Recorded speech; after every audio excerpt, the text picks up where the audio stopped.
Okay, all right. So let's do that one more time. Okay.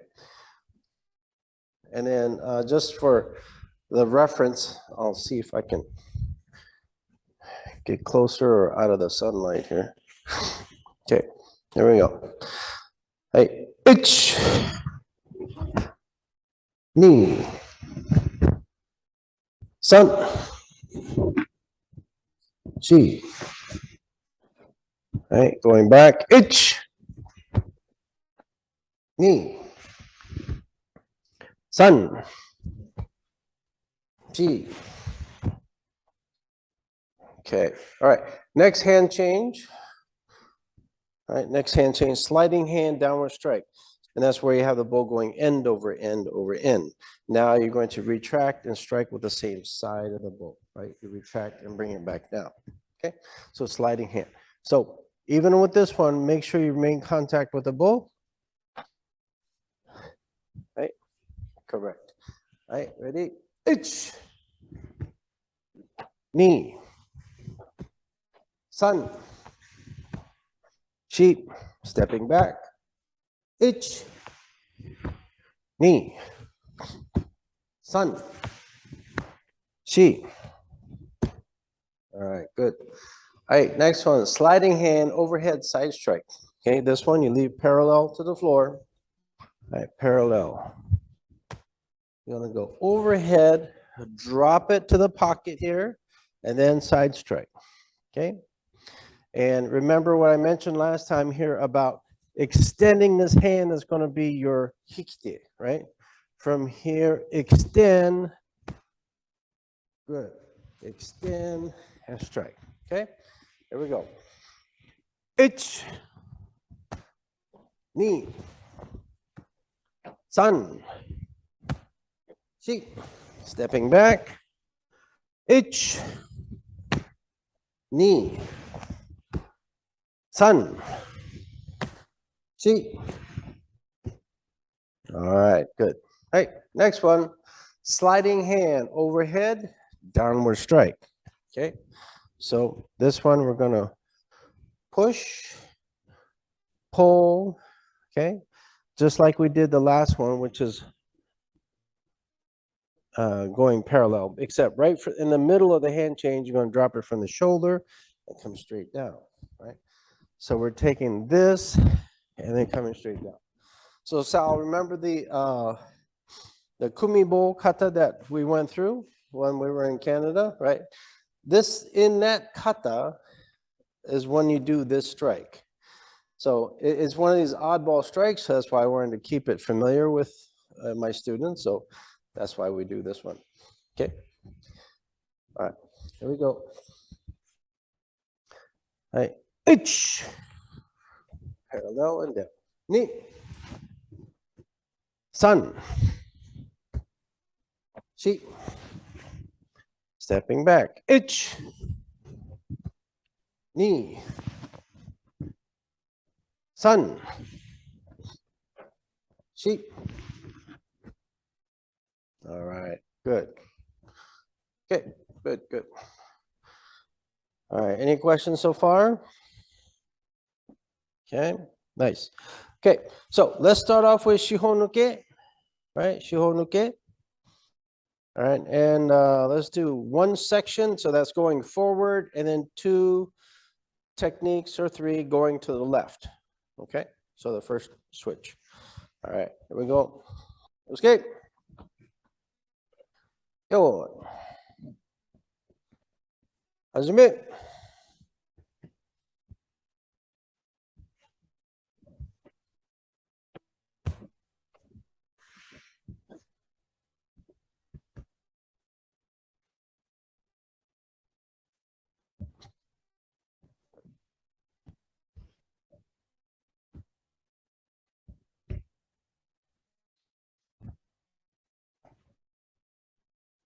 Yes.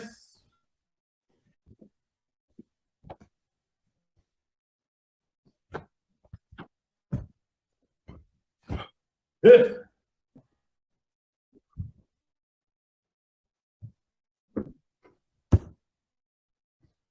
Okay. All right.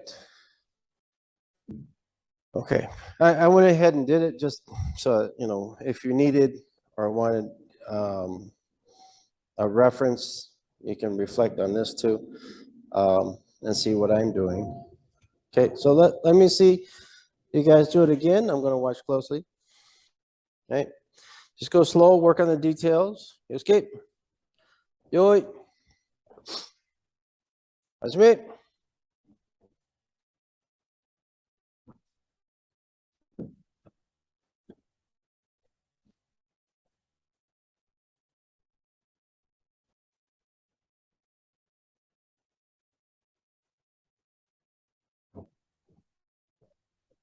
Yes.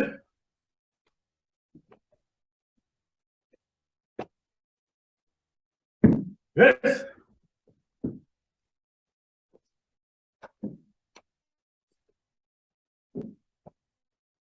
Okay. All right. Good, good. Bill, whenever you step or transition, you want to try and keep your heel closer to the floor. Hi. Hi. Okay, as I see your foot coming right up. Why can't I get out of the sun? Sorry, trying to get out of the sun and show you my feet. Great. So when you're stepping, you know, I don't want you to step. Don't be stepping like this. I want you to try to use your foot to slide. I don't know if you guys Hi. can hear my foot sliding on the mat like Hi. this, right? Here. So slide your feet. So whenever I use the term suriyashi, comes from the root word suberu, right? Suberu means to slide. So suriyashi means sliding feet. So that's a term that's used also in kendo, aikido, even Okinawan dance, suriyashi. And if you think of, you know, sliding your feet and trying to keep your feet engaged with the floor, you can only do that comfortably if your knees are bent. And if you're centered between your feet. So that's this movement like this, and you remain with a level, distance from the floor. Hi, Tori.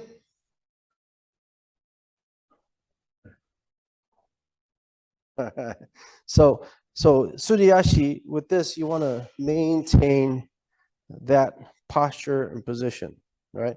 And so what happens if you lift your feet and if you're lifting, stepping heel, toe, you'll have the sense of your head coming up, your line will go up and then back down, up and back down.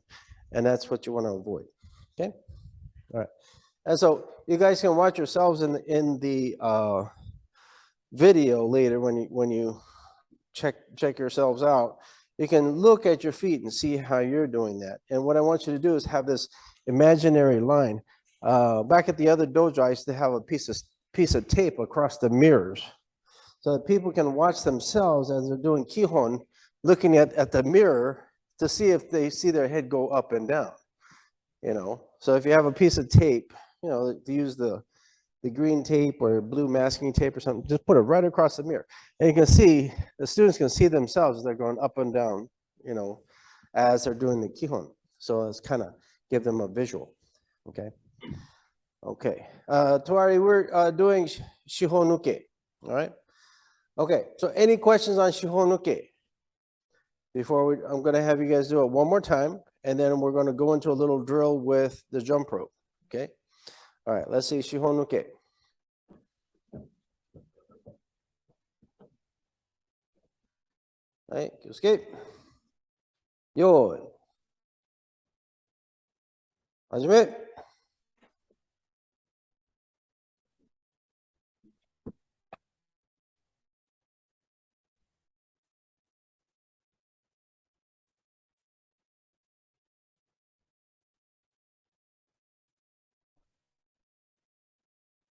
Yes.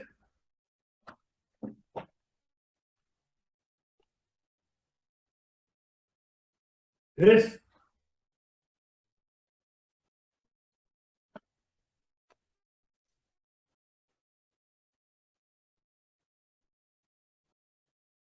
Okay. All right. Good, good, good. All right. So, just a couple tips or reminders, also since it's also recording, that, we covered Suriashi. Tori, I don't know how much of it you heard, but we're talking about Suriashi and not picking up your foot. But also just as important is your head turn, right? Always, even in karate, I remind the students, always follow the sequence of me ashite. So you look first, that in turn engages your body to turn. Then ash, which is your foot or footing or stance, and then te, implying that it's typically your hands doing the technique. So me ashite. So eyes, feet, and then hands. Okay. So just as an example, here, if I was doing empty hand, if I was doing a kata, let's say pinan shodan, for example, right? Pinan shodan. After the kick, we end with a mozote uke like this, right? Here. So a lot of people will take this back leg, and Kempo in particular, I'll speak for Kempo, not any of you necessarily, but just as a reference, because I've seen it right here. Oftentimes we'll do this. Okay. Again, this is what I see oftentimes. Okay. So now, this is how I teach it. Okay. Again. Okay. So I exaggerate that sequence, right? Me ashite. Now, what's happening in the first scenario was here. If I do this and I'm looking and moving at the same time, I have really 3/4 of my body nearly, right? From my hip down is sort of in place. I have 3/4 of my body sort of lifting off the floor and then shifting back down, all right? Without control. You can't control, you can't stop midair. So you can't control that. So the only way you can control it is to contract. Here, to contract. Contract, look, step, and execute the technique. Okay? So try to break things down like that and sort of visualize what you're doing in kata, just empty hand kata as well. And you can translate that or relate that to Kobudo as well. Okay, so you want to keep that in mind.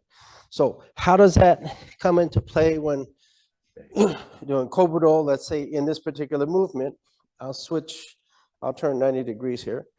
So if I'm here in Shihonuke, right, I'm stepping back. See, I'm already looking. I look, I step back.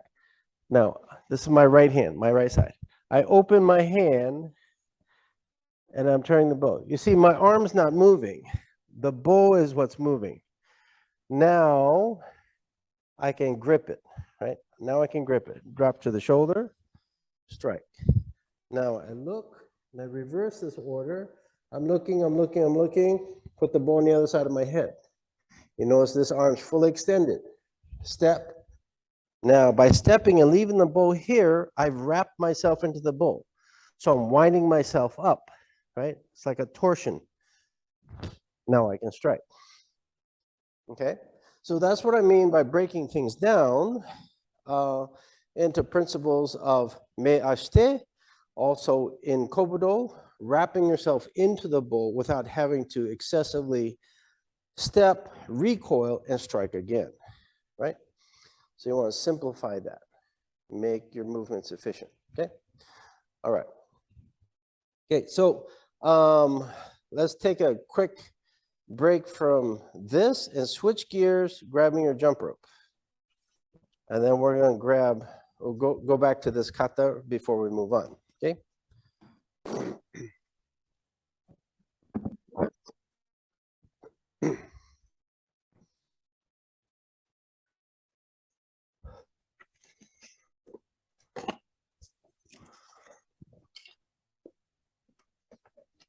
Where's the other one? Here we go. I have two. I don't know which one will show up better on screen.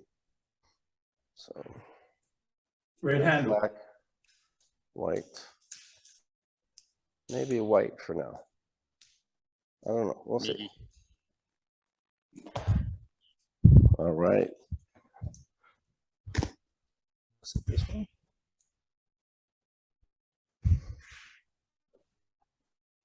White on weight. I don't know. Well, we'll try it. I'll switch gears. All right. So let's work on your right hand. This is my right hand. So take the jump rope, wrap it in your left. All right. All right, Bill, be careful with that one. You've got some weighted handles there. Don't knock your kneecap off with that. All right. So here's the drill. We're going to start with our right foot back. We're going to have a forward rotation. Okay, forward rotation. Now, wherever you're facing right now, that is forward. Okay? And the rope, as you see, if this were a wheel, is going in that direction. All right, Tuari, go switch to your right hand. I don't know if you have the mirror feature on with your camera, but all right, there you go, right hand. And then put your left foot forward. Okay? So now, keep in mind which direction your rope is going. Okay, that is forward. Now, each step forward. Now, I'm just going to turn so you can see what I'm doing. Okay, this is my right foot, right hand is holding the rope. Now, bring the rope to the left side. It's still turning, right? Now, bring it back to the right. And then step back. Okay, so we're going to add counts to those. Each, you step. Knee, bring it to the left. All right, bring it back, itch, and step back. Okay, now we're going to move on. Itch, step forward, knee, cross over. Now keep the rope turning right there. All I want you to do is just turn around, face the back. Okay, face the back. Now notice which direction the rope is rotating. Should be rotating in the same direction as it was before. Step forward with your right foot. Now bring it to your left side.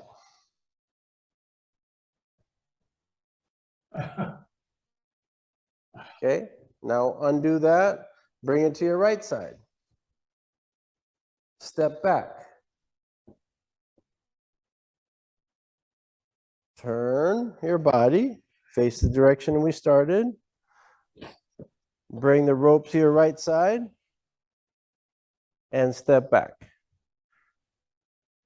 Now, is the rope rotating in the same direction we started? Okay, should be going forward, right? Okay, here we go. Step. Left side. Turn. Step. Bring the rope to your left side. Now, you're going to turn to your left. You're right back where we started. Okay, so that's the first full circle. Okay, so try that on your own. Go slow. Break that down into 4 or 5 parts. Right, step, left, turn, step, left, and turn. Okay.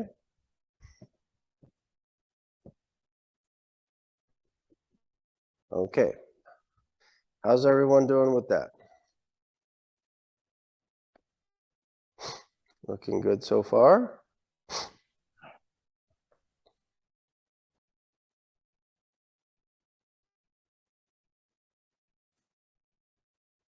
Bring it to your left side, Bill. Okay. All right, so, whoa, oh, ouch. Be careful with that one, Bill. So, Bill, if I'm facing back, okay, if I started facing here, right, I'm going forward, turn. Now, you see the back, right, where this is rotating backwards that way. So Okay. on the upward swing, you're going to carry it over to the side. So on the upward swing, and then you turn around. That's the only thing you're missing from that. Okay. Okay, on the upswing. Because when you're facing forward, it's a downswing. Like the direction you're going now, it's a downswing and you cross over on the downswing. Okay. Coming over to the other side. Still. That's good. Right foot forward, step, go ahead and step. Okay, now Okay. pivot and turn, pivot and turn. Okay, step forward with your right foot, step. Okay, now on the upswing, you want to bring it to your left side. Slow it down as much as you can. That's it, yes, yes. Good. Now, keep that steady, keep the swing steady. Now pivot, keep turning left. Keep turning left. That's it. Oh, okay. Voila. You see? There you go, there you go. Okay, now, if this is your first time getting all the way through, for some of you, with something like this, you'll just feel like, oh, you had just some brand new neurons burn in an experience. So, but that's what we're trying to do, right? Because you are going to respond based on the experiences you've had. Now, let's experience that on our left side. There we go. Left hand forward. Okay, make sure if you're facing forward, the rope is rolling forward as if it were a wheel moving forward. Okay, top is going forward. Now bring it to your right side. Still rotating the same direction. Now you're going to turn to your right, face back. Step with your left foot. On the upswing, bring it to your right side. And then turn all the way around. Okay? So make sure you can do that with your right and your left. Once again, I'll talk you through it. All right, on the left side, step. On the downswing, facing forward, you're going to cross over. Turn and pivot, face the back. Step forward. Now, since it's going upwards from my perspective, right? On the upswing, I'm going to bring it to my right side. Now turn right. And step forward. Okay? Okay, so now, some of you guys that have been with me for a little while, you know why I'm doing this, right? But for Sal, how this relates to bull, nunchak, sai, and other weapons, actually, some that we won't even think of using here. It's for the coordination. And it's this concept of understanding where the weapon is and how you're adapting to the weapon or having the weapon adapt to you. Okay? So in at least 2 to 4 different moments there, you were adapting to the weapon, right? And just bringing it over to the other side, right? And it didn't matter which way you're facing, the weapon never stopped, right? Or the rope in this case, right? So that's a similar type scenario. And that's how you want to be able to use Kobudo, right? You should never have to stop just to reposition and change your hands and strike, right? What could happen in that time? Well, a lot of things, right? You could maybe even get pregnant in that moment, right? So you don't want that to happen. Well, actually, none of us here. So anyways, I just had to throw it out there, you know, to give you some extreme references, right? Okay, so, hey, miracles happen, right? Okay, so now how this relates closely, and this is why I introduced a rope just now, is this drill here. Okay, so the way I want you to rotate the bow is just like you're using the rope. And you see how narrow this is right here, just narrow. Keep it tight, keep it narrow, right? And you want to be able to swing that just like you're using one hand, right? Right, so push with that top hand, push it forward, right? Push it forward. Push it forward and guide it with the hand that you are holding with, right? And what you're guiding is the turning axis of the bow. Okay, now we're not going to have a turning axis of the bow in your hand that often. because I generally want the turning axis between your hands, not in your hand, right? But for this particular drill, we're going to leave it in your hand, right? Because we're letting go on purpose, right? So now, after you're comfortable with that, doing it with one hand, you'll realize that by putting two hands on, if you start here and you don't slide your hand, just try to go through it. It's almost impossible, right? If you don't slide your hand. So you want to use your top hand, which in this case is my left hand. I immediately start to slide. This hand's going to slide down as I strike here, okay? So when I'm doing this, this is an actual strike. But at the end of this strike is when I open, this part opens up, opens to let this pass, okay? Right, strike. And then the only way you can open with two hands is to let this left hand slide down closer to the fixed hand, which is your right hand at this time, right? Strike, turn, get your, I'll turn around so you can see the open side here. Strike, I'm going to take my right hand, turn. I'm going to turn. See that? Open and open the shoulder and turn your right hand. Your right hand's going towards your left knee. Strike, open and turn. And the only way you can do that with two hands is let your left hand slide down. Slide down. Now, let me get out of the sun. Now, as I pass my knee, comes up here, and now, boom. Okay, now it's parted. Okay, so I'll slow that down.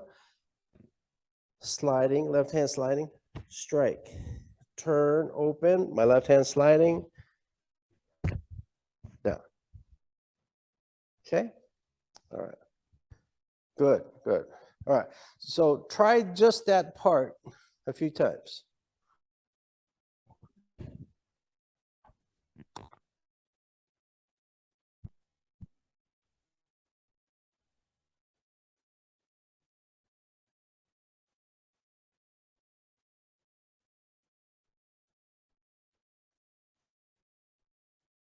That's good, Sal.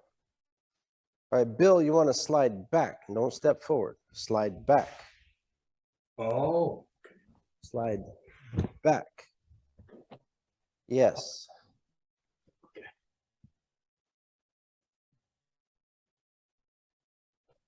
All right, good, Tori. Good, good.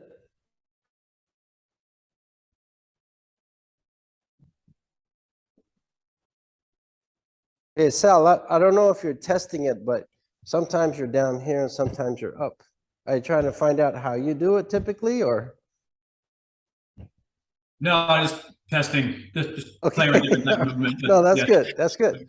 I always advise testing. So just for the difference and seeing the difference, even, you know, trying to weigh out the difference if it's something that I or somebody might say, you know, this is a wrong way or that's a right way. Sometimes I'll actually force you guys, well, not force you, but have you do it the wrong way just so you feel the difference, right?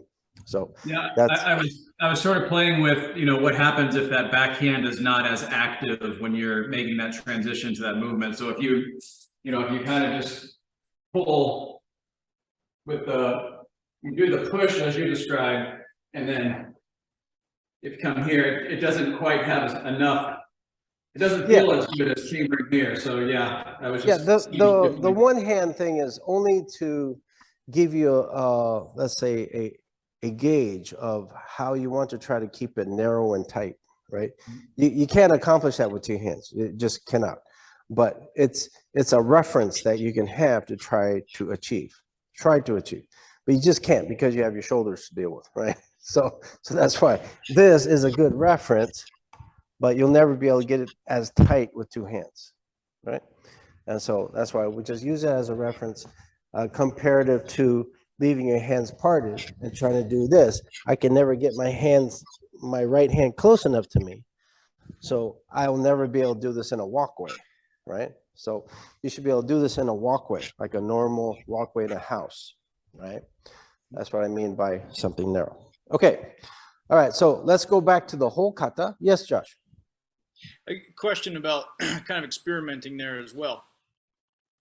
On the strike, I think if I do it from this angle, you can see, typically I end up with my, can you see my left arm, where my left hand is ending up pretty close to my armpit? Kind of between my, here's my elbow, Yes. here's my armpit, yeah? So my left arm typically ends up there, which it is having to adjust a little bit. If I didn't do even that, it'd bend up behind me. Right. So it slides a little bit, and I find this comfortable. But I was just playing around with it now. If I slide it even more, this transition becomes more comfortable. Yes. Yes. But So maybe the strike feels less in control, less power, less controlled. Do you have a what are your thoughts on pros and cons to that? I'm curious what other people do as well. Like, where is their hand ending up? good question. Good question. So pros and cons, I'll just start off with some things I mentioned just as a general philosophy. If you have your hands close together, you have speed, but less control and less power, dare I say, use the word power, right? Yeah, I know what you mean, but yeah. Right. But support is a key word, right? You have less support, you have speed,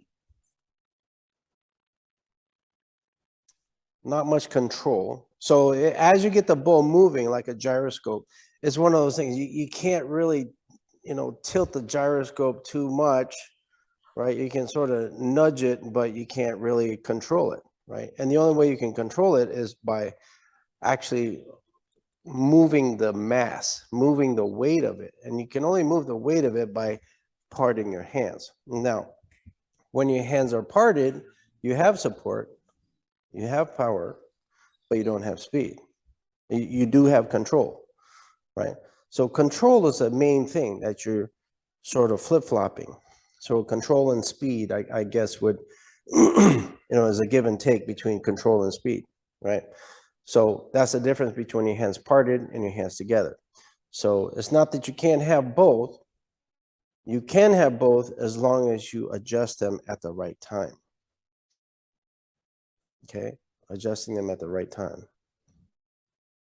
Yeah, I think my hand's falling somewhere near my elbow or just a little bit above, not quite up to my armpit though. Yeah. Mine Yeah, doesn't go. Mine doesn't go to the armpit either. It's. I keep getting the sun. It's Yeah, right here. mine's somewhere in between. I'm gonna say mine's probably somewhere there, but I think Sal, yours is probably a little bit closer to your elbow.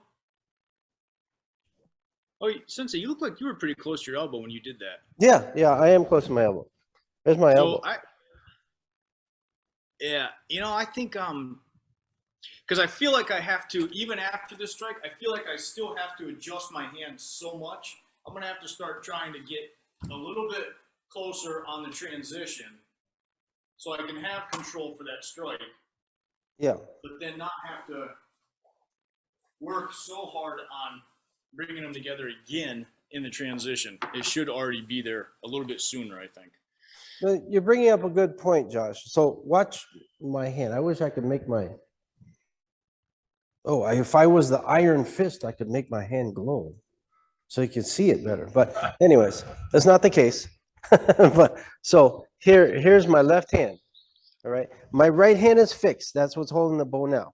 So I'll try to keep my hands flared or something so you can see it. So my hand's above my head, right where it's supposed to be. Immediately, I start to slide. Slide. That's about halfway, and I strike here. Here's my elbow, right above my elbow. Okay. Now, right from there, I slide it even closer. From here, I slide it even closer. You see how close they are? Not touching, but closer, just for a moment. At the moment, it's closer to my left knee. That's the farthest my right hand's going to be. Okay, closest to my knee. Now, as I do this, because they're closer, the bow can swing around this way, right?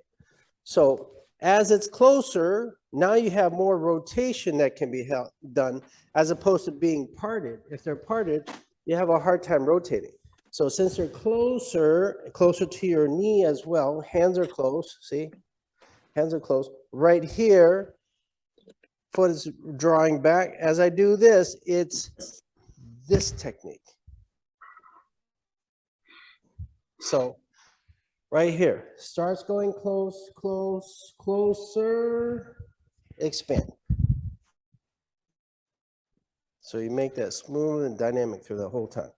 Now, you should be able to pick up when I snap the bow, not break it, but when I strike and then come around and strike again, right? So here, you hear that? 1, 2. And so maybe, Josh, just maybe, I don't think it's the case, but just maybe, you're trying to stop it just with your hand.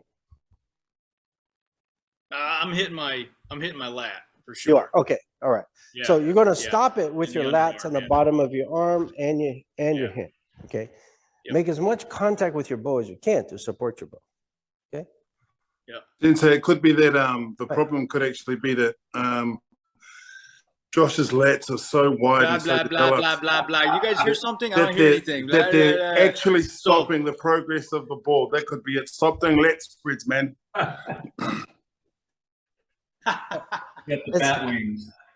I think it's angel wings. It's angel wings. That's right. That's right. His angel wings are getting in the way. Okay, all right. But good discussion though on that.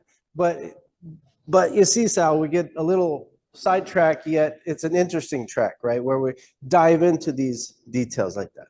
Right? Yeah, no, I love it. This is great. Thank you, Sensei. Yeah. All right, that was good. That was good. So how the jump rope now correlates to the bow. And it's this comfort level of having the bow being on your right side, or does it flip to your left side? It doesn't matter, right? It doesn't matter which side of the bow you're on as it's moving.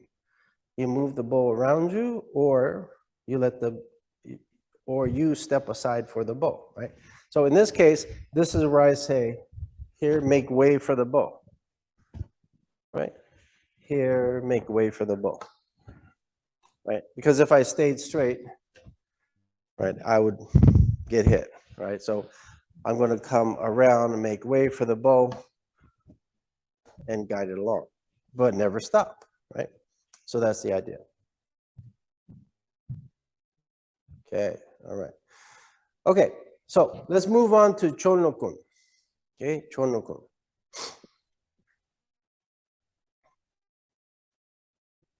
Right. Tuari, on Chonokun, where we go to the knee, right? Hey, I want you to practice some way that is going to be supportive of the basic technique without you having to go to your knee, because you have a knee condition and nobody wants, okay? Hey. So I don't want to be responsible for making it so that you don't walk anymore, okay? So, so, but this, I say this for all of you are instructors. So I say this in a sense to say, okay, well, if I have a student that has bad knee problems, how are you going to teach this kata, right? So remember, this is an Okinawan mindset, Okinawan style. You make it yours. You make it that student's. So how can they do it, yet still reflect on the same techniques, right? It's just a stance, if you will, going to the knee. So this is what I would recommend. So we're here, right, at the end of the first section, down, I disarm, step back, here, right? Now, instead of going to the knee, I would say you have the same hand changes, you're just gonna strike to the ribs, okay? And go up 45, strike back down, circle block, thrust, come back, hand change, same thing, all right? So you don't have to go to the knee, all right? But let's say you have some, kids that are very flexible, very dynamic, very strong, very agile, who can do this. You want to teach them how it's supposed to be, right? So that's why, just be aware of different things, all right? Don't limit it just to set one standard, right? That one standard should be with the student. Whatever they can do, let them do it. If it's within, the guidelines of the kata, right? It's treated like a high kick versus a middle kick, right? Not everyone can do a high kick. So, okay? All right. All right, so here we go. Chon-no-kun. All right. Yosuke. Yoi. Hajime.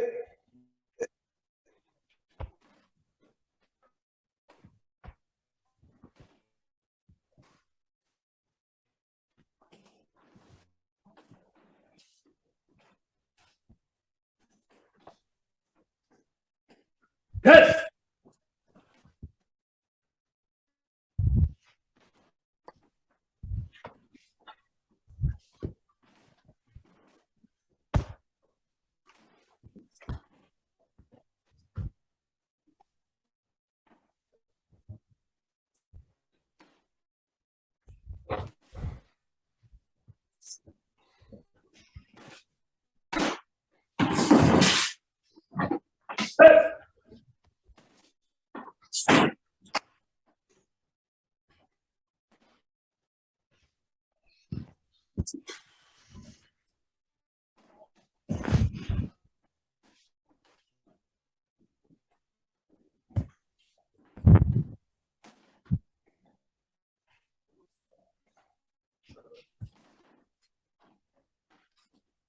Okay.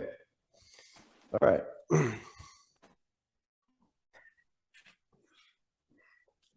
All right, so everyone comfortable with at least the parts of the bo kata that you know of Chon-no-kun, okay? So let's start to break down the details here, okay? Keep an eye on the time, okay.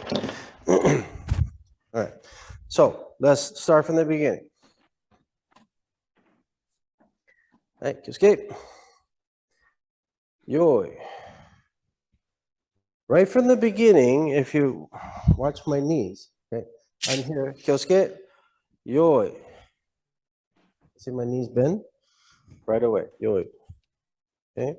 Now, at any time, the bowl should never hit the floor, even at the beginning, right? So if it's so low that it hits the floor when you bend your knees, that's not high enough. So you want to keep your bowl high enough to where you're not going to hit the floor with your bowl, right? All right, yoi. Bend your knee. Step back with your left foot and bring the bow directly across. Slide your left hand down. Now, at the same time, your right hand's coming up and your left hand's going down. Remember, the turning axis is between the hands. Ich. Knee. I'll bring the left hand down. Now to the ribs. San. Shi. Okay, the tip of the bow is going to go up as you start your circle block and recede to a nekoash. And remember, both hands are turning, the back hand is turning as well. Here. Now, Sal, this is where it might seem a little bit different. I'm looking to my left at 45 degrees. I'm going to extend my bow to the left with my left hand. Point it down more, point it down more. There you go. Now strike down. Now circle block and carry, right? Block down or strike down, thrust. At least move the bow a foot or so, at least, right? And now, when you do this kind of slot machine kind of movement, at least try to keep your bow parallel. Try not to go past this, okay? All right, ready? Ich, knee, right? Side strike, sun. First hand change right here. First hand change. When you do the hand change, remember the basics of the hand change. Just get the hand further away from the center of your body. Leave the bow in its space. Don't let go of the bow. Hand change. Okay. So Sal, see where your left hand is right there? Your hand was right here, right? So This is just in transition, okay? You're not gonna do this during your regular speed because things will just fall right into place. But have your hand, try to leave the bow where it's at, just for practice, leave the bow where it's at. Step, yes. And you'll find that that habit creates ability to put the bow in such a position that it's more efficient for hand changes, okay? And then, right, sun, downward strike. Chi, thrust. Okay. Now, if your footing is correct, all you would have to do is pivot like this, pivot, and you should be set 45 degrees. Okay? By changing from a Zenkotsudachi to a sort of a jigitai sort of stance. Right here, thrust down. This is not a thrust at something. You're actually thrusting between your opponent's arm and bull to start the disarm. Down. Now the first thing to go is this. This. You see from this view? See what happens to the active end of my bow just by moving this side? Right, this is the hook. Hook. Lift with the left and down. Okay, so thrust between the arm and the bull, hook, lift, and punch down. Okay, all right, step back with the left. Left hand up by the ear. All right, left hand up here. Okay, right hand, hand change, left hand change, strike down. Tori, stay up. There you go. So Tori, aim at the soft ribs, okay, floating for you, okay? And Sal and everyone else, we're striking at your opponent's knee. Opponent's knee, inside or outside of the knee. Now, look 45 degrees. Look 45 degrees. Drop the bow and come up to the left. 45 degrees slant, okay? And this grip, Sal, this grip is not a full grip like this. Okay, this is a half grip. Okay, half grip. So whatever strikes is going to slide right down past your hands. Okay, and keep your hand up high, up high. You want that 45-degree angle here. Okay, now pull the bow in with your left hand, pull it in tight. Now lift the bow with your right hand. Straight in front of you, downward strike. Okay, now circle block. Leave the bow in its place. Hang on to the bow with your right hand. Leave it there. Have everything else slide forward. Lunge forward, slide forward. Now right here is where the angle of your bow is going to level.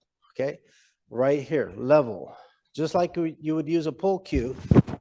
Keep it level, nice and straight. Yes, yes.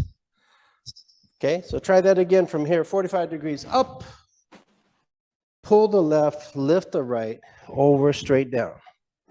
Circle block. Hold the bow in its place with the right hand, slide everything else forward, lunge forward. Level the bow parallel to the floor, thrust.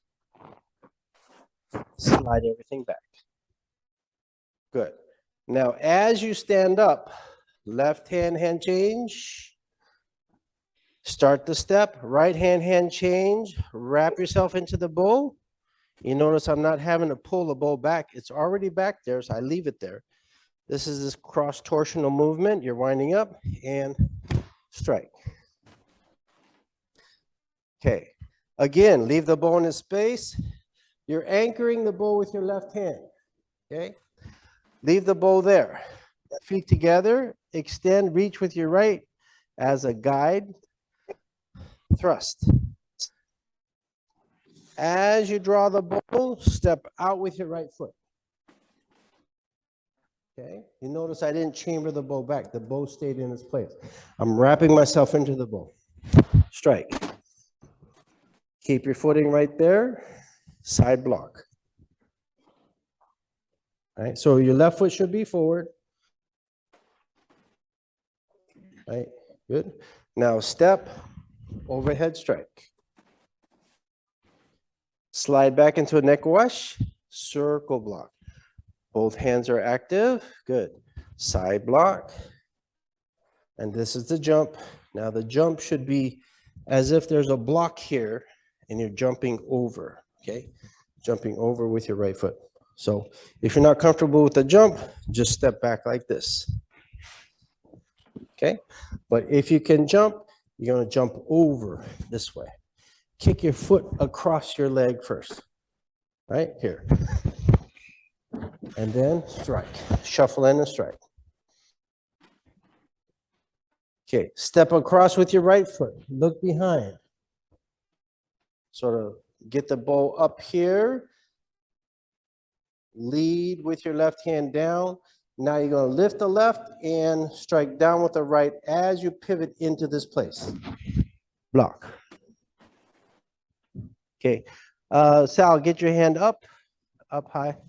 From here up. There you go. Now extend the bow up. Sort of behind you on the left side, step, pivot down, and drill down. Rotate your arm, wrap into the bow. Okay, so when I say wrap into the bow, it's like this here. I'm in this position, just watch my hands and the bow. Going down, down, I'm still going, and wrap. Okay, right here.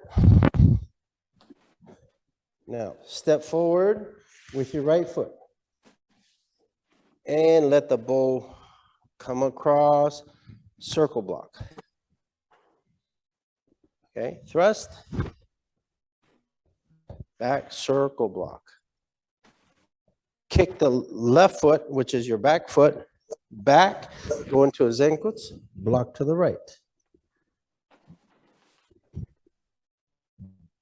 Now, as you step up, release the left hand and come up. Okay.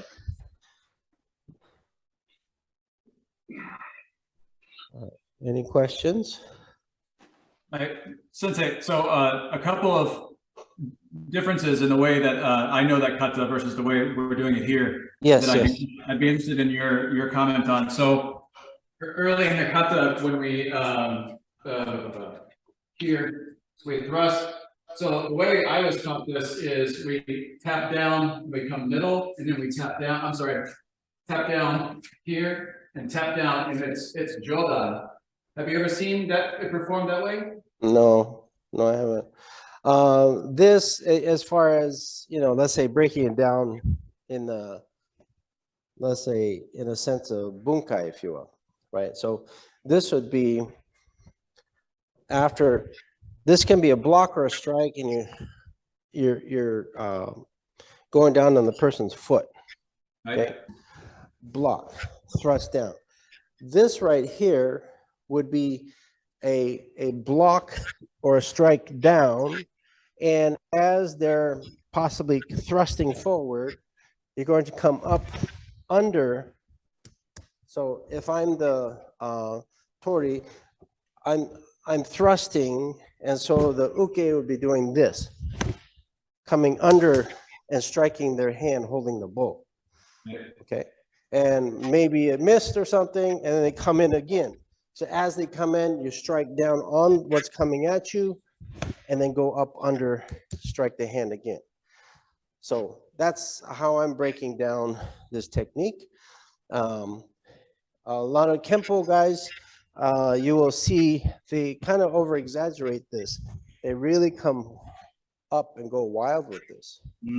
But I was never taught that way.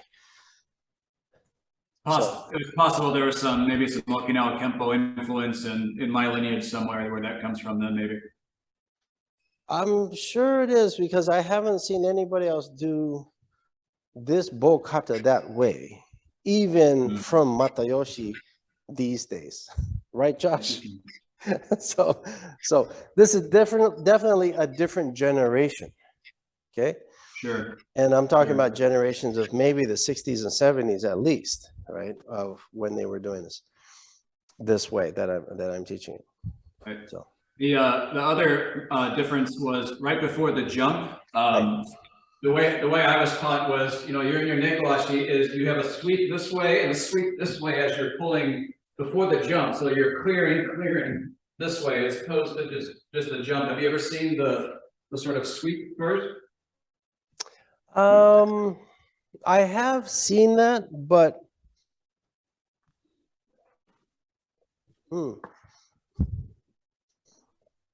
yeah, I have seen some people do that, but I was not taught that specific technique to Mm. that.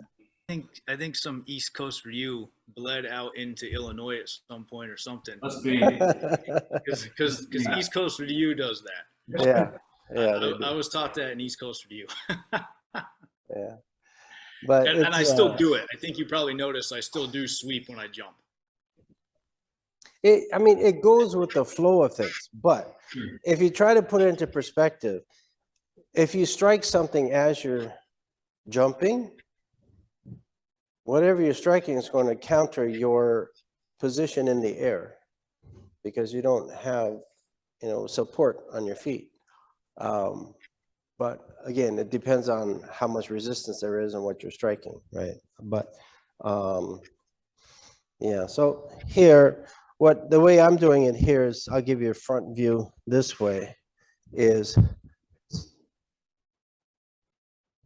okay, we'll see it, Tori. So from Take it, here, Sensei. take care. So from here is jumping up and clearing and coming down right away, right? And what I've been taught is that you're avoiding a sweep. Right. And as the sweep comes across, you're jumping over it and away from it, and then lunging forward and striking. Are you trying to hold your bow in the same position as you as you transition into that jump before you make your overhead strike? Yes, yes, and that's sort of a posture of positioning here as a guard, right? As a guard here, jump this way.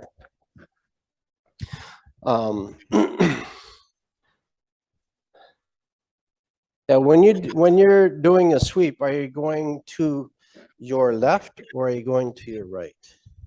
To the left first, and you kind of wrap the wrist around a bit, so it's got a little bit more support, and then as you're pulling it back this way, that's when you're jumping.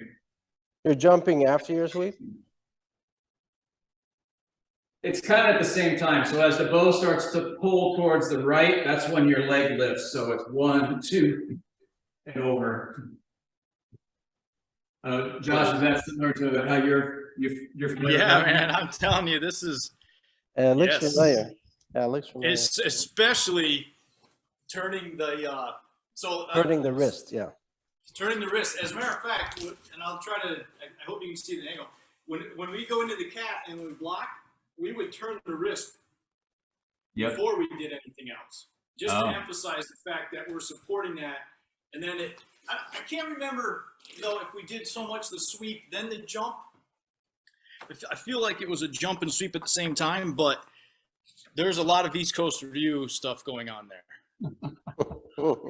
So there's a yeah. Anyway, it's all the same. Somewhere along the lines, there was people training together. Yeah, yeah. But when I posted this video last week on Instagram, and then I sent it to a friend of mine. Oh, it's one from the wedding? Yeah, Mhm. and there's a guy named Jonathan CV who trains in. He's a member of the Zen Okinawa Kobudo Renmei. Jonathan lives back in Virginia, and he falls under a Goju-do dojo here that's part of the Zen Okinawa Kobudo Renmei. Mhm. And he was asking me, he's like, "Why do you jump back?" I don't know. I don't know. Okinawa Kempo jumps back. Yeah. And then he shared a video of him doing this kata, and I knew that Renmei doesn't jump back. They try to go up and down in the same spot and then lunge forward. But what you see a lot of them do, because they tie the lunge into the landing, and then that progresses into they actually are starting to jump forward. And even Jonathan in his video, he was starting to jump forward, and I was like, "Well, why do you jump forward?" And he said, "That's a bad habit of mine. I'm not supposed to. We're supposed to go up and down in the same place, then lunge." And he asked me about the two ratchets. I call it the ratchet strap, the two ratcheting going back. Sensei calls it the slot machine. Yeah. I said, I have no idea. So Huh. he was joking. How, He how goes, do they do it? How do they do it? they don't do that. They do this straight down, hook, and I think it's right into three. I don't think they go back at all. I think it's right into three strikes forward. And I was joking. I said, I don't know. I said, Okinawa Kempo does. I have no idea. Well, now, in our first version, because I mentioned last week, I know two versions of Chun, and in our first one, we don't have the slot machine. It's just like as you did right there. Yeah. Oh, okay. Hmm. Well, Jonathan was like, he said, I think I know what it was. He said, probably, 50 years ago, some master was doing a bokata at a wedding and he was running out of space going forward. So he had to throw two ratchet straps in going back just so he could progress. I was like, that's probably how it happened. And there, now we know, Sal. And then you answer the remaining piece. So this is knee. This would be Chonoko knee. The one we've been doing this evening with Sensei is our knee, and then what you just did I see. is our ichi. Yeah. I see. Yeah. Interesting. Yeah, so I only this ever one, learned this one. we even, when I teach the jump, I even have students hold the bow in front of them here. And I just have them work on this. Right? Because having your hand across and holding the bow makes it difficult. But yeah, so that's that. But the finer parts of things that are similar, Sal, is that what I'm trying to have people avoid is having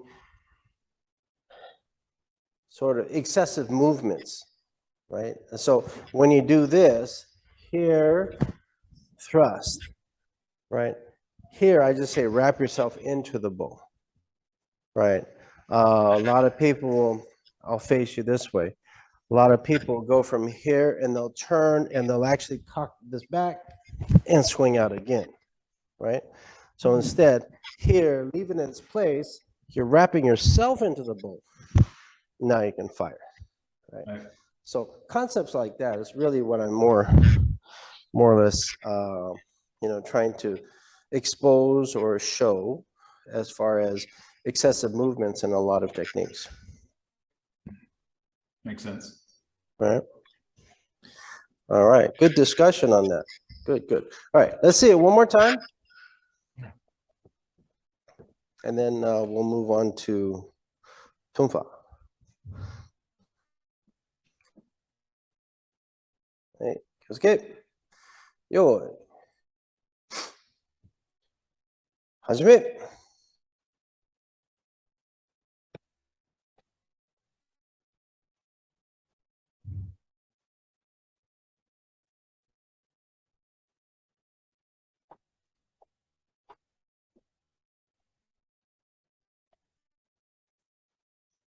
Yes.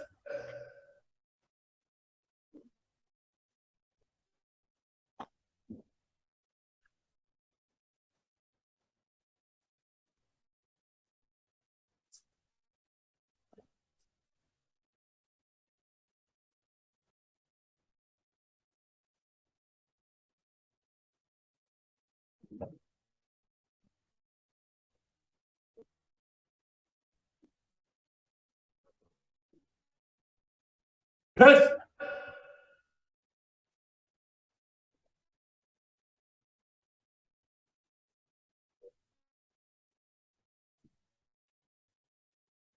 All right. Good, Bill. Any questions, Bill? No, Sensei. I just gotta get smoother at it. It's sloppy, but I'll get there. I Hey, just realized that I started training with you in October of last year. yes, It's really been 1 good. year, my 1 year anniversary. So thank you. Yes. Thank you for putting up with me. No worries, no worries. As long as it's been helpful, hopefully it has. Very helpful, Sensei. All right, Very helpful. good. Okay, all right. All right, any other questions? Did that look pretty smooth, right? Sal, another, before I forget, another part here that I saw is here, this, where when you moved in, you slid this back to do this, right? So this is an example of the redundant movement. So here, let's say you just jump here. No, it comes from the floor, strike right here, leave the bow in its place. You see that? I didn't move the bow, I moved myself, right? And thrust. Now I move the bow, but I wrap myself into the bow, right? And so things like that you'll see, right? Fix the bow in your hand with your left hand. Hang on to the bow. Yes, there you go. Now when you step out and swing, now you can thrust. Yes, yes, yes, exactly. You see, just by moving into that technique, right here, you're suddenly ready, right here. Now thrust. Right? So some of this is,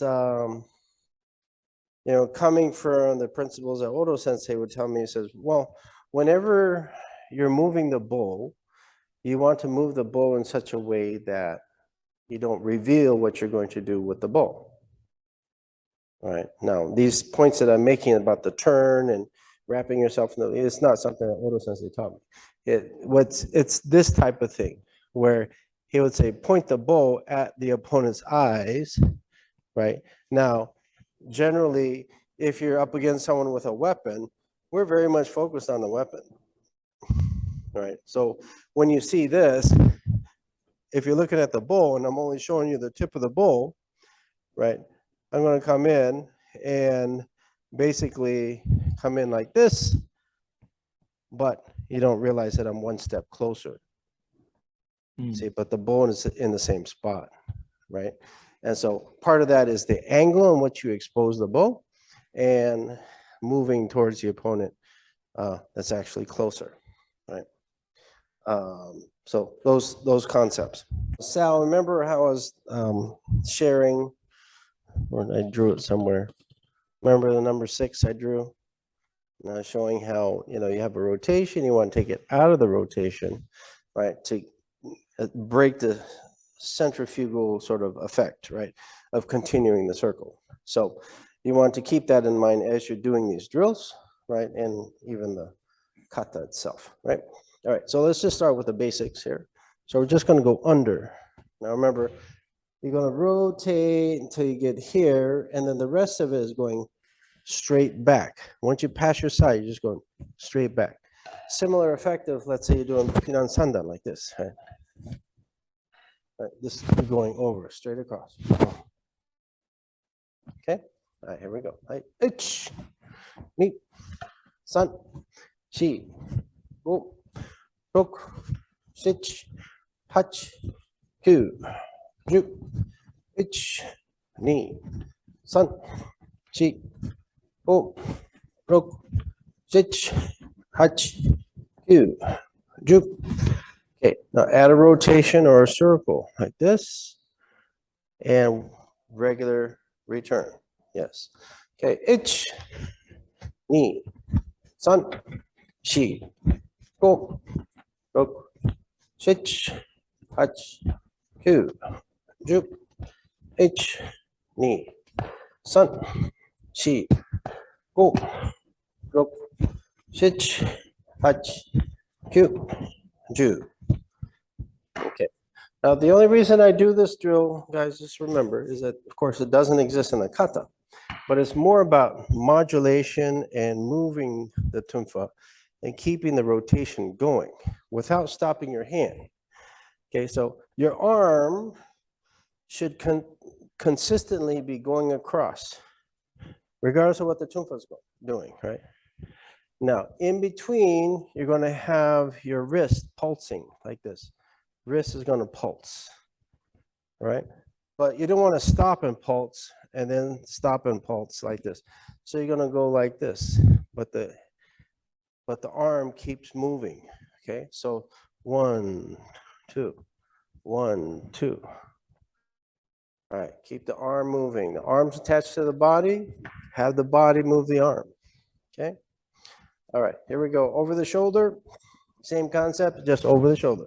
Ich, ni, san, si, o, o, shich, hach, kyu, ju, ich, ni, san, si, o, o, shich, hach, kyu, ju. Okay, add a rotation. Ich,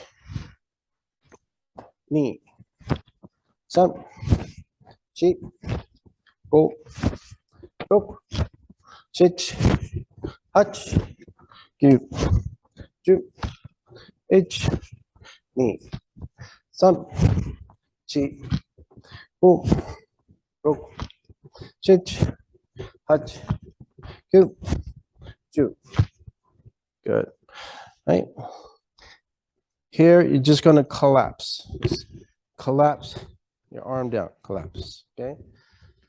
Breaking down here. Right. Ich, ni, san, shi, ho, rok, shich, hach, kyu, ju. Other side.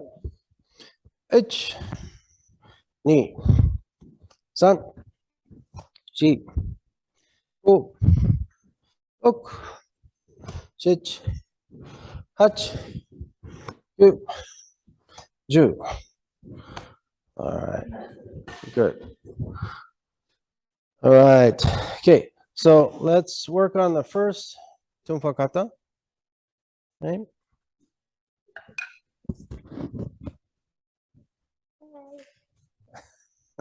Hi, Vinny. Okay. Okay, let's get back to the class. Okay. Sorry, I had to go off to work. Okay. Hey, first kata. Thank you. Skip. Yo.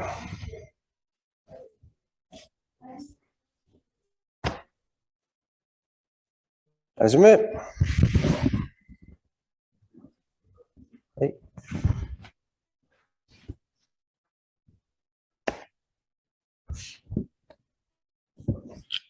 3 forward with this pattern. Left, right punch. Going to the left. Right, left, under. Right. Step, left, right, under. Step, right, left. Oh, sorry, I'm out of the picture. Right, left, over. Finish with the left, right punch. And step across with your right foot, turn. Side, same thing. Step, right, left, under. Step, left, right, under. Step, right, left, over. Left, right punch. Contract, looking to the back, right foot steps out, right hand jodanuke. Step, left, right, over with the left hand. Step, right, left, over with the right hand. Left, right punch. Step across and turn. Block jodanuke with the left hand. Step, right, left punch. Step back with the left. Right. Now you can either spin or jump with this. So if you're gonna spin or step out of this, have the tumfa move at the same way. You're gonna take your left foot, lift it up, and step back where your left foot was, and then step back with your right foot. Okay, you're turning clockwise. Right. Otherwise, if you're doing the jump, it would look like this. Correct. Left hand blocking. Sal, switch to your left hand. All right. And step, right, left punch. Right foot shuffles forward, look back. Now in the same posture, except you're just going to shift to the back. Now you're in the position where you were just earlier. Do the same jump. Jump, 1, 2. Yes. Now shuffle with your left foot forward, punch. Step forward, feet apart. And yours. Left foot in. Sal, is that similar to one that you know? It's pretty similar. We have at the end of each, I guess I call it an end cap before you turn. There's a different movement. So at the end of the first one, it's a double punch, which you just did. But then when we get to the end of some of the others, we have one where we're making morote here, and then another one we pull, and then we're making cross here before we come. And the jump is the jumps are a little different from what I'm used to, but pretty similar overall. Wow. Okay. Josh, have you seen that?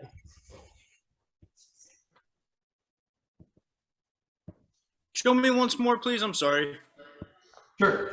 Josh is over there sweating in the land of heat and I'm humidity. trying to I just put wet rags under here. I'm trying to get these mats to stop moving. They float and so I've been experimenting. You might be seeing me wipe these mats down a lot, trying to keep them wet, keep my feet wet. But I was like, ooh, if I put wet mats under there, it might stick. So anyway, I'm experimenting. Sorry. So watch Sal. Watch Sal. So from the beginning, it's a little bit different. So we're here, boom, and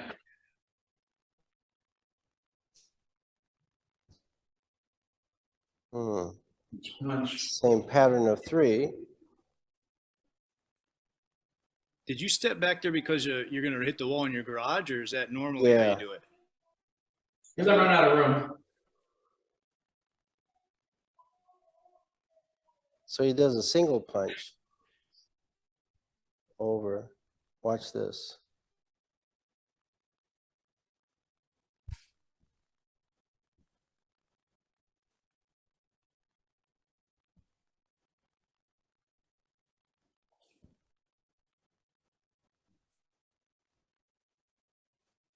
Oh, I have not seen that. That's jumping the other direction. Uh-huh.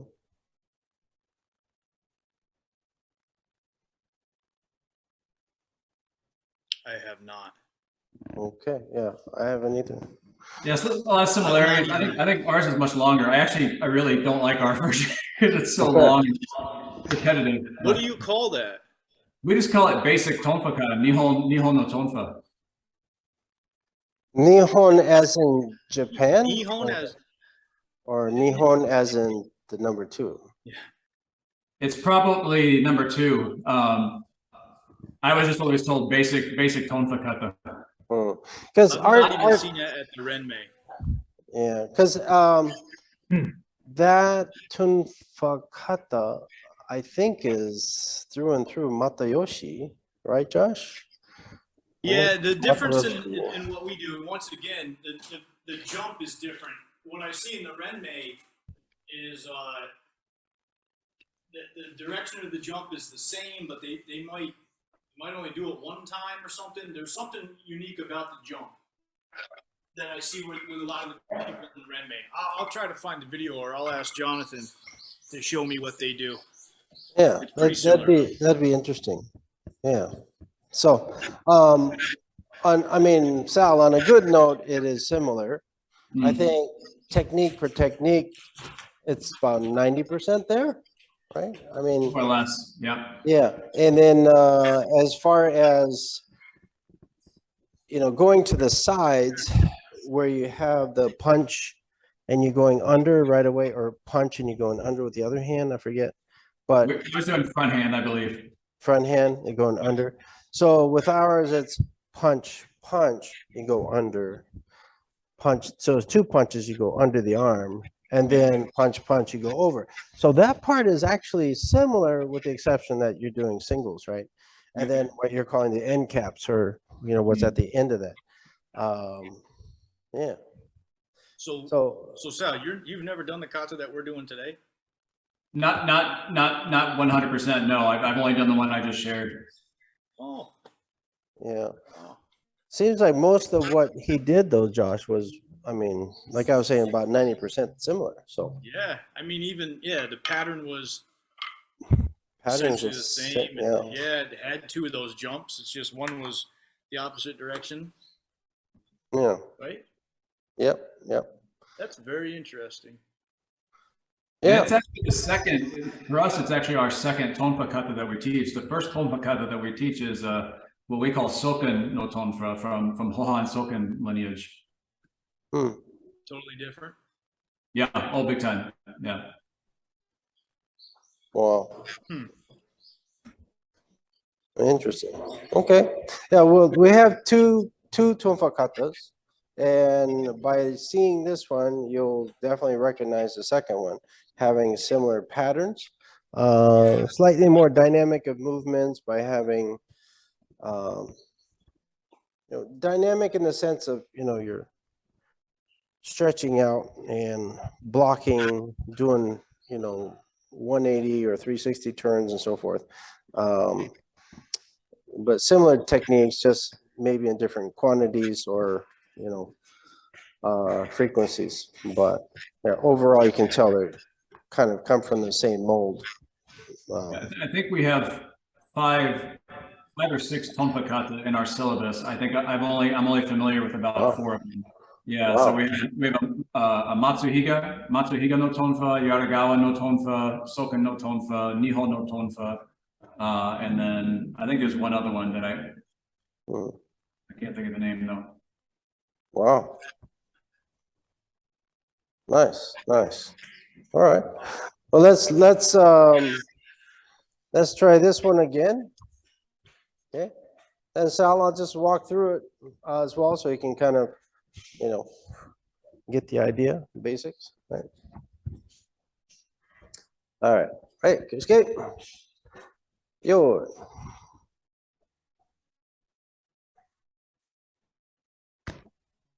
Now this one, you step back with your right foot. Right. Over.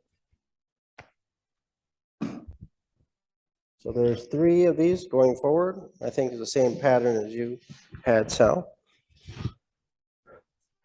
And with a left-right punch, going to the left, Jodan Uke, left foot forward, step, right, left punch. Your right hand goes under the left arm, and as you draw back, the tonfa comes out. Step, punch, punch, left, right punch under the arm. Right, step, right, left punch over the arm. And with the left, right punch. Step across with your right foot, turn. Right, step, right, left punch, under. Down. Step, left, right, under. Step, right, left, over. Left, right punch. Going to the back, you're going to contract, draw the right foot in, turn to the back, jodanuke with the right hand. Step, left, right punch, take the left hand, go over the shoulder. Step, right, left, over the left shoulder with your right hand. Left, right punch. Right, step across and turn. Jodanuke. Right, step, right, left punch. Now take your right hand and go over, drop back with your left. Hey, and jump. Left foot goes back where it started, step back with your right foot. Left foot forward, Bill. Right, step, right, left punch. Lunge forward with your right foot, keep your left foot in its place, look back. Shift, look forward. Keep your foot placement the same. Now jump. Same jump. Land with your left foot forward. Shuffle in, punch. Step forward. Yo. And left foot come in. Sal, I don't recall, did the beginning, like the yoi position, is that the same? It's not the same. I was just getting ready to ask you, Sensei, if you wouldn't mind just showing me just that opening, how you do the Yeah, foot down and up. I think I got it, but I just wanted to be sure. Okay, sure. So I'll give you two different angles. So forward, just here. So as much as possible, you want the tunfa to be parallel, right, vertically. So your thumb is engaged here. Down, up, over, and back. Okay, so from the side, it's here, down, up, over, and back. Right. Okay.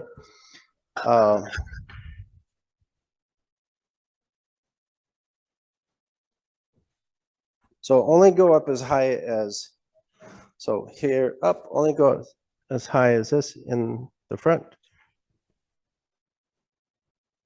Right. So you start off here, down, up, over, flip it over, and back. Yep, that's it. Thank you, Sensei. Yep. All right, good. Anybody else have any questions on that kata?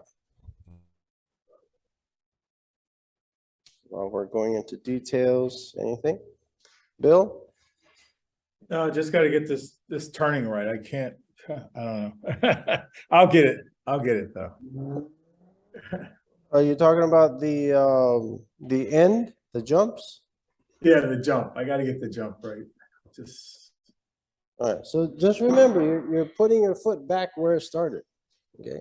can So, you, instead of just doing that single jump, can you do it slow and then I can? yeah, of course. I'm in this, I'm looking to the back, looking to the front. Now I'm gonna come up Mm-hmm. here, step. No, knee up, knee up, knee up. Oh, Okay, hold on just a second, just a second. Hold on here. Let me just get a marker so you can kind of see this. How you doing, Vinny?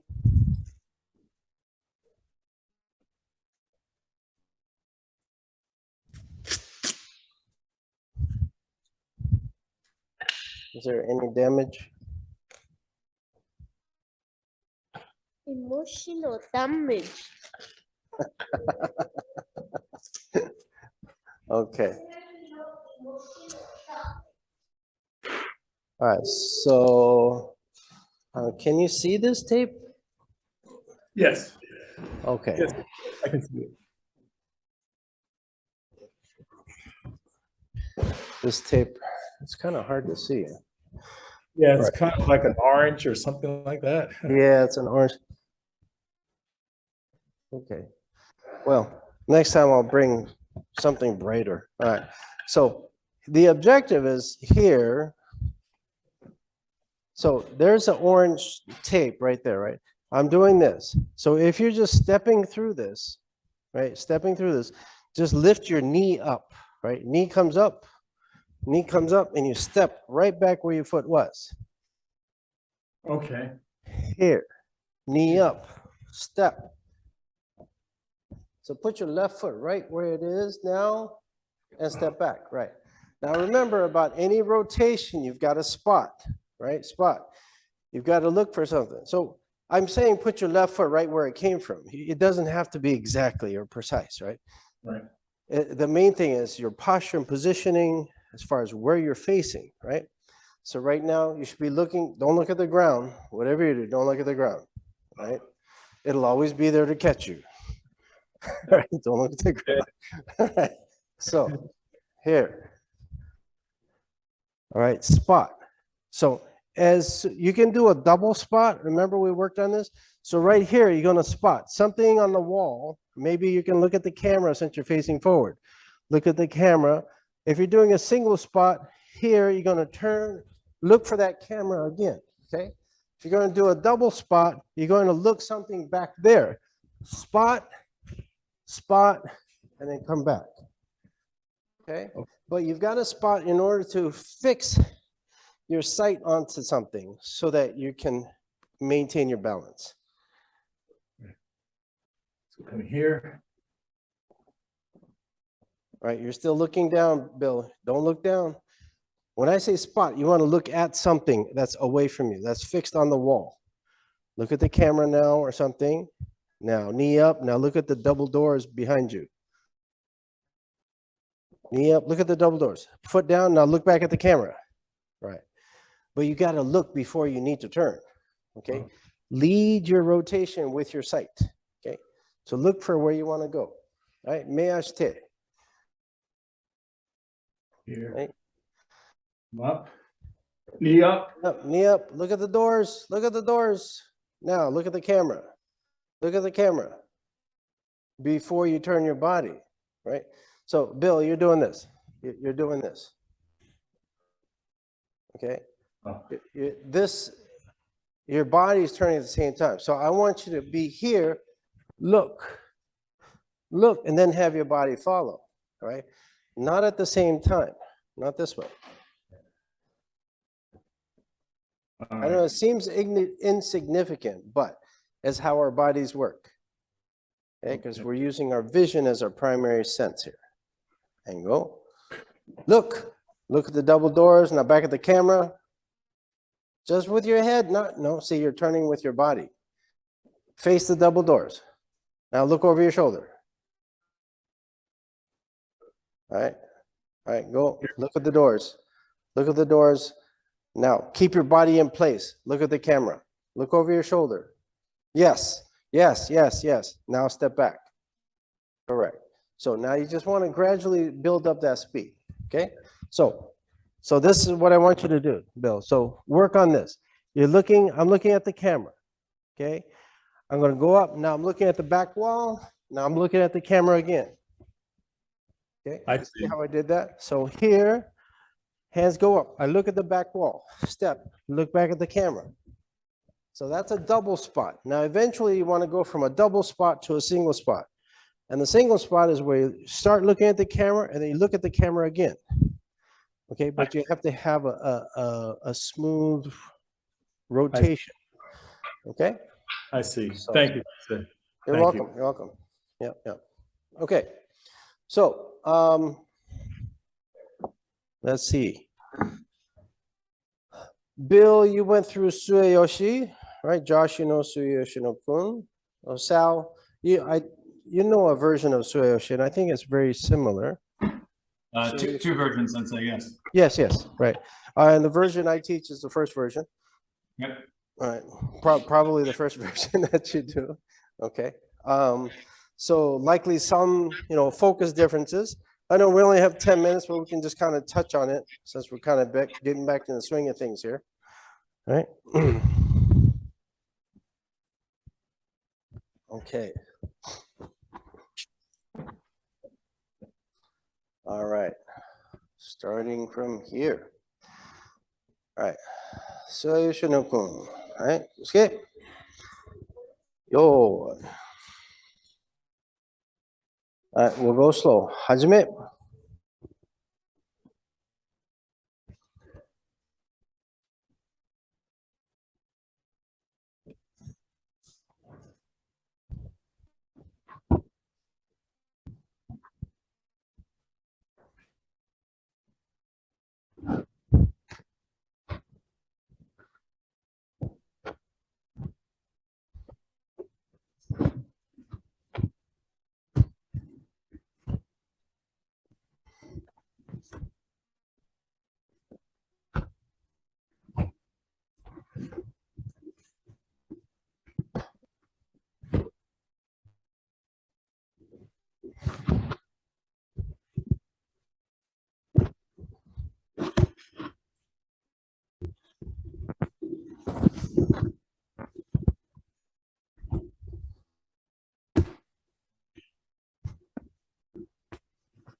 Okay, all right.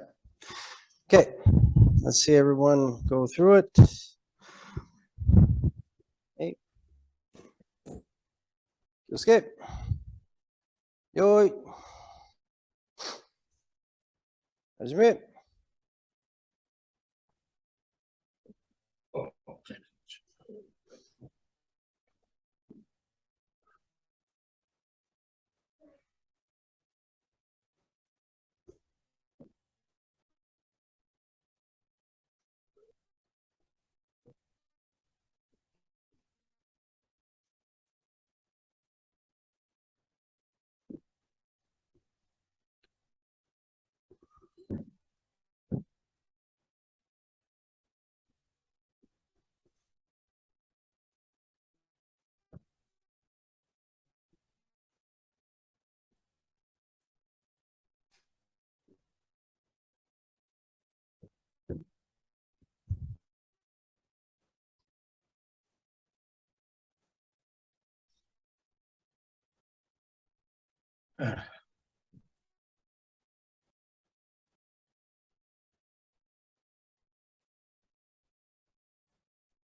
All right. Yosh. All right. Bill. I missed my block. You missed that last section. Yes, that's one. All right. All right. So Sal, pretty much the same. All right, pretty much the same. Hey, All right. I'll say the main differences, and again, I think this is a lot of influence from those out east. It's common that they do this, and so it's this really exaggerated. You're not overdoing it like I've seen some, but they'll actually make this huge. But if you realize, well, maybe their bunkai is different, but here, what I'm visualizing is leading with the top. Like I always say, this is a pendulum. Lead with the top hook, and this is the hook because you're going around. You're hooking your opponent's bull, and then you're throwing it down for a disarm. Okay, so it's basically maybe they're thrusting down, and you're catching it, and you're throwing it down, snapping it out of their grip. Okay, that's what I'm visualizing. So they're losing their grip. So here, and then this, I think your thrusts are lower, but here I try to keep this very level and thrusting here, and then the spins. So yours are here, hey, right? So I'll turn around, but here, turn, around this way. interesting. Here, thrust, here. Now forward, chamber, thrust, here. Oh. And then if I take this to the side here, this is what I call a bat swing right here. This bat swing, again, wrapping yourself into the bull, swing, under, snake under, and catch. So here, snake under, catch as you're moving this. So least amount of time with the bull out of your hands. Yeah. I mean, again, the differences are minor, right? But I think just refining some movements. So there's just the basic principles of not having the bow out of your hand for too long. Maybe the timing of the sequence of movements, I think would be, minor. And I think it would make your kata much more fluid, So, all right. So, Bill, any questions on this kata? No, Sensei, I'm good. Okay. How about you, Josh? I'm okay, Sensei. Okay, all right. All I'm right. struggling with the floor more than anything. Yeah. this is- Gosh, my thing is sliding all over. Especially, yeah, yeah. All it right. makes for fun kata. How's your shoulder doing? I was wondering how you were doing with the tonfa. It's okay. I don't know. It feels like I've had tendonitis and bursitis in both shoulders in the past, and they say you never get over it, and I didn't feel it for the longest time. Now I feel like it's coming back again, but it's the way I do push-ups. I suspect. So I've been trying to do strict push-ups, and then that irritates it, and so I try, Strict? yeah, with elbows tucked in, and kind of here, and then even Okay. turning my hands to focus more on the pecs or more the biceps, or sometimes I go wide to focus on the triceps. But yeah, just messing with that seems to affect it somehow. But yeah, Yep. it is what it I is. understand that. Okay. A lot of military understand that. Yeah, yeah. Let's see. So on this kata, let's see, what can I leave you guys with? So key thing in key, let's say unique, let's say the most unique parts of this kata is this pattern of this posture and position, right? Here, this idea of blocking, catching, disarm, right? Here, this thing, this movement, block here. So you want to make sure both hands are active, right? Both hands are active. And just realize that the turning axis is between the hands. So if to understand this, I can move just this hand and leave my right hand fixed. Yeah, that'll do something, but it's not very, the angles don't really, the angle is not very helpful, right? So I need a sharper angle. But then if I make it a real sharp angle, I would fix the left hand, right? But now this is just acting as a fulcrum or a yoke, right? So now if I had both hands moving at the same time, is kind of the best of both worlds, right? Turning axis is here in the middle. So this idea of hooking, right? Here, hooking, blocking, hooking, call it what you want, hooking, and then now I change the angle, hook, now this comes up, this goes down, and throws it over. So hook and over, right? That's basically this technique, okay?